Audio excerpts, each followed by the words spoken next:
Esta Comissão Política Nacional esteve essencialmente focada na análise da situação económica e financeira e, nesse sentido, gostava de começar por dizer que nos últimos 20 meses o Governo assumiu o objetivo de respeitar os compromissos externos em torno da consolidação das contas públicas, da estabilização do sistema financeiro e da concretização de uma agenda de reformas estruturais, procurando credibilizar a nossa posição junto dos parceiros internacionais, concluir o mais depressa possível o memorando de entendimento e regressar ao financiamento através do mercado. No fundo, o objetivo de reconquistar a nossa plena soberania financeira, recuperando o direito de fazermos escolhas inteiramente livres. Nestes 20 meses, apesar de uma conjuntura adversa, patente desde logo na instabilidade na zona euro, no alastramento da crise da dívida soberana a mais Estados-membros, na tendência recessiva em mais países da União Europeia e na postura irresponsável daqueles que não só nos trouxeram até esta circunstância, como foram mesmo os autores das metas e das reformas previstas no memorando de entendimento, ainda assim, a determinação do Governo e dos portugueses permitiu a obtenção de resultados muito relevantes. Estes resultados, não justificando sentimentos de euforia ou de triunfalismo, deram um sentido útil aos sacrifícios realizados pelos portugueses e abriram um horizonte de confiança e de esperança para Portugal.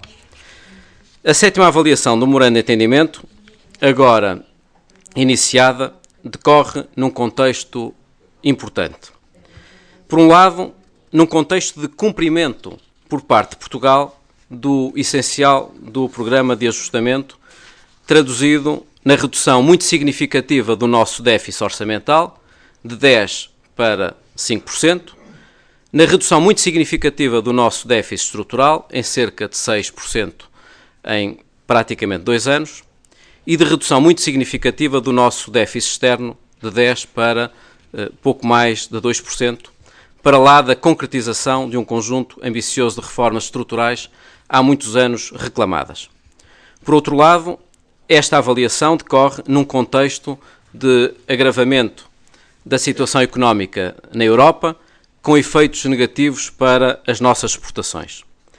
Não podendo o modelo económico, como alguns teimam em acreditar, basear-se no endividamento externo, a nossa recuperação económica depende em larga escala do aumento das exportações e da captação do investimento externo e do investimento privado.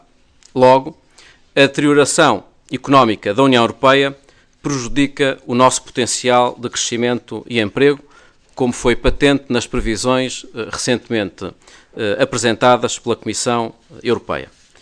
Assim, o PSD considera importante que, no curto prazo, a credibilidade alcançada por Portugal nos últimos 20 meses permite obter 3 decisões importantes. Em primeiro lugar, o ajustamento da trajetória de redução do déficit orçamental para um ritmo mais consistente com as consequências negativas para Portugal do agravamento das perspectivas económicas para a Europa. Este ajustamento das metas orçamentais não deverá, no entanto, configurar o prolongamento do programa de ajustamento para lá de 1 de julho de 2014, nem o pedido de um envelope financeiro de ajuda, de um novo envelope financeiro de ajuda externa.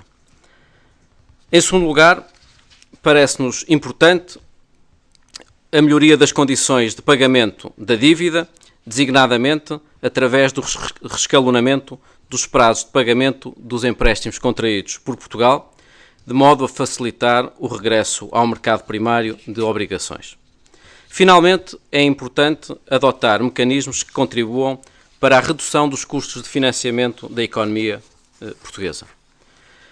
Por outro lado, o PSD considera importante preparar uma nova fase de consolidação orçamental e de crescimento sustentável num horizonte temporal pós-Troika assente em algumas dimensões que consideramos relevantes.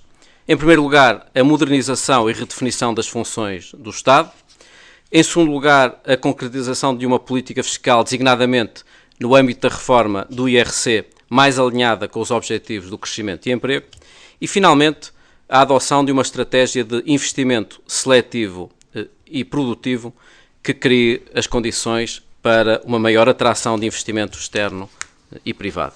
Fico agora à vossa disposição para alguma questão relacionada com este tema. Doutor, em direto para a SIC Notícias, hoje de manhã o líder do PS exigiu que o Primeiro-Ministro pedisse desculpa aos portugueses.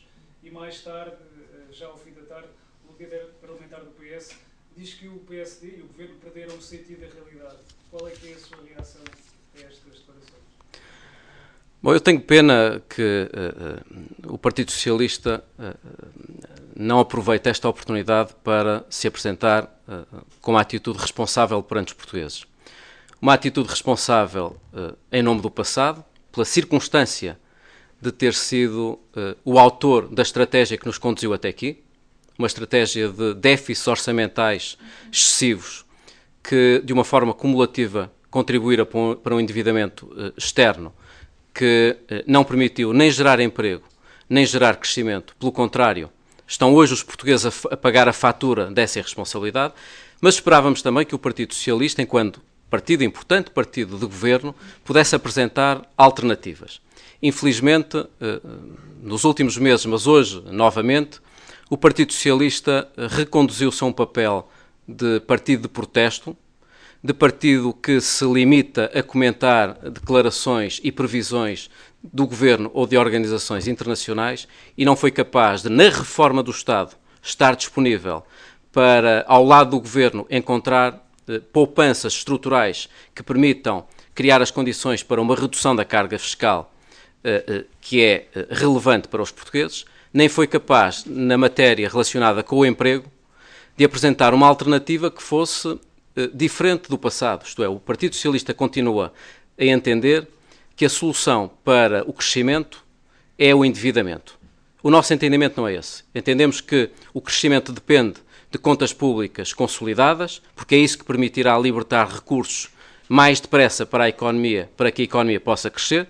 Consideramos que é importante ter uma política fiscal, designadamente no IRC, que esteja mais alinhada com a captação de investimento privado e externo, e consideramos que é importante atuar nas alavancas do crescimento, resolvendo problemas estruturais que estão connosco há muito tempo, olhando para áreas como o conhecimento, a economia verde, as questões relacionadas com a organização do Estado e encontrar aí soluções que permitam ter um Estado mais justo, um Estado que seja capaz de assegurar equidade, mas também um Estado que possa ter um peso que seja compatível com a carga fiscal que os portugueses devem suportar. Boa tarde. Eu queria saber se na lista dos candidatos às autarquias que foi aprovada se estão aquelas candidaturas mais polémicas que se tem falado imenso sobre, estão a ser alvo de alguma contestação por causa da lei de limitação de mandatos, nomeadamente Fernando Seara e Luís Menezes, e se o PSD já resolveu ou já clarificou para si aquilo que o Provedor de Justiça considera que não está clarificado e daí ter pedido hoje à Assembleia da República que clarifique a sua posição sobre esta questão da lei de limitação de mandatos. Bom, eu vou uma vez mais pronunciar-me sobre este tema. É uma matéria sobre a qual tenho tido a oportunidade de, no final das Comissões Políticas Nacionais, fazer declarações. Não levarão a mal que vá fazer uma declaração semelhante a outras que fiz nos últimos meses. O PSD considera que a lei da limitação de mandatos aplica-se em nome de um princípio que é o de evitarmos dependências e uma certa perpetuação no poder.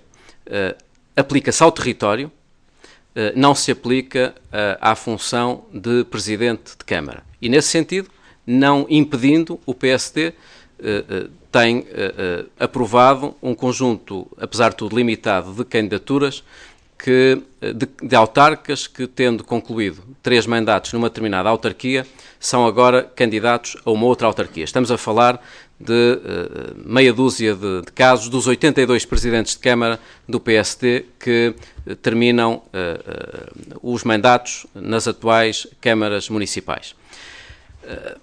Em apoio desta tese, desta interpretação, estão declarações de deputados e de responsáveis políticos que elaboraram a lei em 2005, seja do PSD, seja do Partido Socialista, o parecer da Comissão Nacional de Eleições, mas também declarações que têm vindo a público por parte de vários constitucionalistas.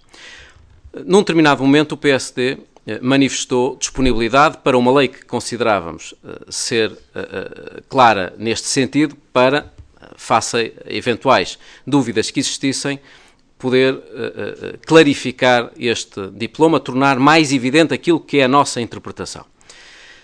Como saberão, essa aprovação carece de 2/3. Isto é, seria indispensável ter o contributo do Partido Socialista para essa clarificação. Esta matéria foi suscitada há muito tempo, no tempo próprio, num tempo com antecedência para a preparação das eleições autárquicas, não agora quando se estão a aprovar candidatos, e infelizmente obtivemos da parte do Partido Socialista uma indisponibilidade para essa clarificação. A partir desse momento tivemos que assumir uma decisão política de aprovarmos ou não esses candidatos à luz da interpretação que fazíamos. Eu gostava de salientar, em qualquer caso, a importância de, neste momento, nos concentrarmos na questão política. É importante que, caminhando agora para as eleições autárquicas, os políticos, os partidos possam apresentar propostas, possam apresentar projetos, possam apresentar os seus manifestos e, em torno disso, realizar as campanhas eleitorais. E, portanto, o PSD não contarão com o PSD para fazer deste tema um tema permanente da pré-campanha eleitoral. Esta não é a nossa opção. Num determinado momento estivemos disponíveis para essa clarificação. Infelizmente o Partido Socialista não deu esse contributo. Tivemos que avançar aprovando estas candidaturas. O Dr. Luís Filipe Menezes já tinha sido aprovado há um mês e hoje é de facto aprovado o nome do Dr. Fernando Seara para a Câmara Municipal de Lisboa. Uma última questão, se faz favor. Eu queria perguntar, em que condições é que o PSD defende o rescalonamento da dívida? Foram essas palavras que usou, se não estou em erro. A expressão que eu utilizei foi o rescalonamento dos prazos de amortização da dívida. Isto já é conhecido, a declaração que o Sr. Ministro das Finanças proferiu e o Sr. Ministro dos Negócios Estrangeiros, da parte do PSD, verificamos essa posição do Governo como uma posição importante para facilitar o regresso ao mercado. Isto é, havendo um período entre 2014 e 2016, onde existe um montante bastante significativo de pagamentos que terão que ser amortizados, consideramos que o alongamento do prazo de pagamento desses montantes é importante para facilitar o regresso de Portugal ao mercado, ao financiamento através do mercado, e esse regresso é relevante para o financiamento do Estado, mas também para o financiamento das empresas. E essa questão é uma questão que me parece ser relevante destacar. A circunstância de Portugal estar sobre ajuda externa e do seu financiamento estar dependente, relacionado com esse programa de ajustamento, cria limitações ao financiamento por parte do sistema bancário e das próprias empresas. Isto é, há um custo reputacional que as empresas portuguesas e o sistema financeiro português paga pela circunstância de Portugal estar sob ajuda externa. Logo, quanto mais depressa Portugal puder financiar-se em mercado e não através de um segundo programa, como defende o Partido Socialista, que pretende que depois deste memorando possa surgir outro e depois deste pacote de ajuda possa surgir um novo envelope, ao contrário dessa opção, a nossa é de facilitar, criar condições para facilitar o regresso ao mercado, porque isso cria também condições para melhorar as condições de financiamento da economia portuguesa. Não, repare, essa questão que me coloca é relevante para evitar que o Partido Socialista se esconda atrás de um jogo de palavras que é muito mais do que simbólico. E acho que é relevante que os portugueses percebam qual é a posição do PSD e a posição do Partido Socialista.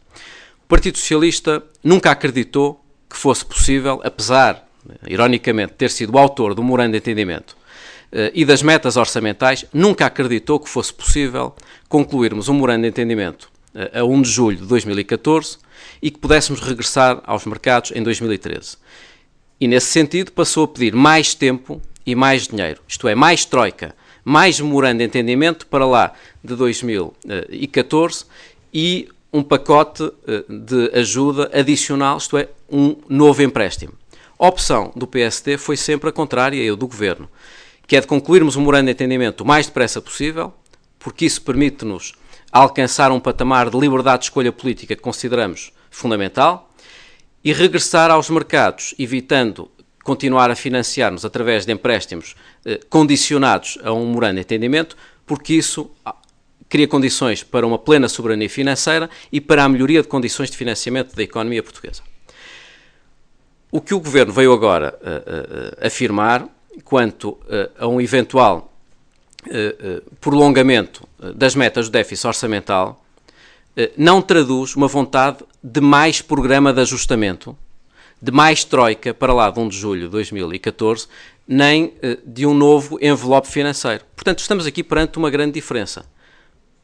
Uns querem mais tempo da troika, isto é, de memorando de entendimento e um novo envelope financeiro, esta é a opção do PS, sabendo que isso se paga sempre com mais austeridade e com menor liberdade política, com menor capacidade de autonomia financeira, e outros, é o caso do PSD que apoia o Governo, defendemos que a circunstância da Europa ter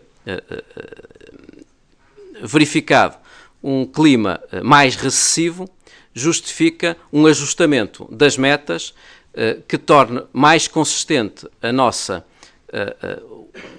trajetória com essa nova circunstância. Isso não traduz nenhuma vontade de termos qualquer tempo adicional de um memorando de entendimento ou qualquer envelope financeiro. O Sr. Primeiro-Ministro foi muito claro hoje quanto a isso numa declaração que fez na visita à CISAD.